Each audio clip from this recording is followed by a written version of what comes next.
De passer des retours au sol à un in-ear, c'est quelque chose qui va beaucoup amener de qualité à une équipe louange. Mais si on ne veut pas avoir des câbles qui traînent derrière tout le monde, il nous faut du kit sans fil.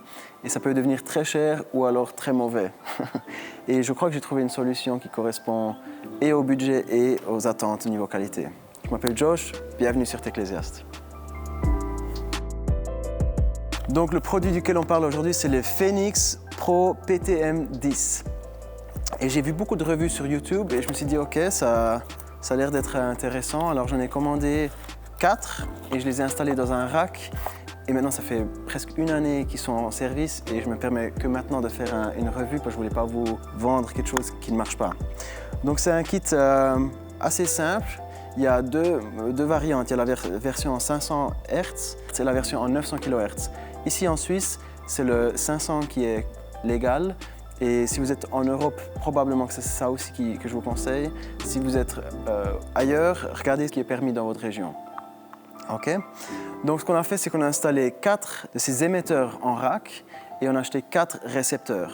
Ça veut dire qu'on peut avoir 4 retours avec un son complètement différent, un mix complètement différent en stéréo. Si vous dites, OK, nous, on ne veut pas forcément avoir des retours en stéréo, mais en mono, ça veut dire que l'oreille gauche et l'oreille droite entendent la même chose. Vous pouvez prendre un émetteur, donc un appareil dans le rack, et 2 récepteurs. OK? Parce qu'un émetteur, il peut envoyer 2 signaux différents. Donc si vous dites, OK, nous, on aimerait avoir 4 chanteurs qui ont des mix mono, vous prenez 2 émetteurs et 4 récepteurs, et ça suffit, c'est la variante la moins chère pour entrer dans le retour sans fil. J'ai choisi de prendre 4 émetteurs et 4 récepteurs parce que la différence de prix n'était pas énorme. Quand tu as le stéréo, tu as quand même plus de puissance de signal qui arrive sur le boîtier.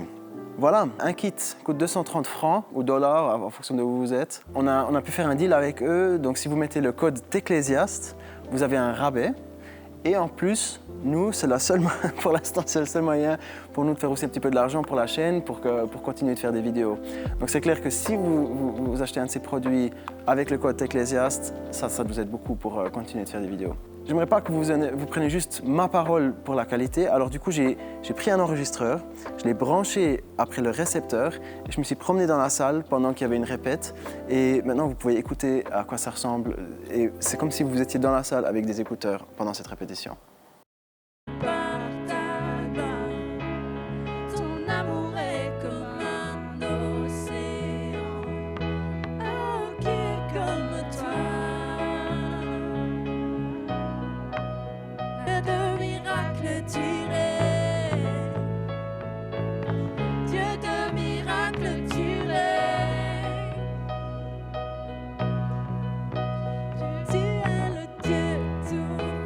Donc comme vous avez pu l'entendre, il n'y a pas une grande différence entre être en sans fil ou en câblé. Et il n'y a pas eu d'interruption, pas de problème.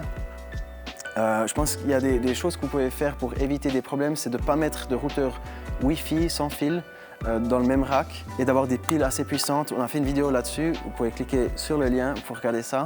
Donc je pense que c'est vraiment une solution très correcte, à un prix imbattable. Ce que je pense qui va péter le premier, pour être sincère, c'est les récepteurs.